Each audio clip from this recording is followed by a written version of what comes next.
දකුණු පළාතෙන්. ඒ ප්‍රදේශයේ තරුණ ගැහැණු දරුවෙක් තමයි මට කතා කරන්නේ.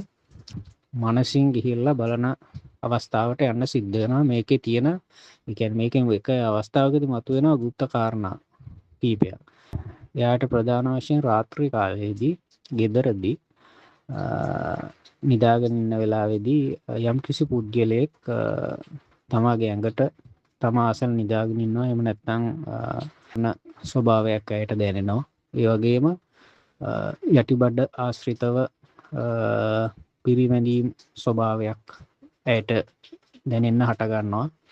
එතනින් එහාට ගියාම ගේ රහස් ප්‍රදේශයේ පවා යම් යම් කාරණාවලට ලක් වෙනවා. ඒ වගේ තරුණ කාන්තාවන්ට ඇල්ම බෙල්ම දාපු අමනුෂ්‍ය බලවේගයක් මෑත් සමග රාත්‍රී කාලයේදී යම් කිසි හැසිරීමක් කරනවා.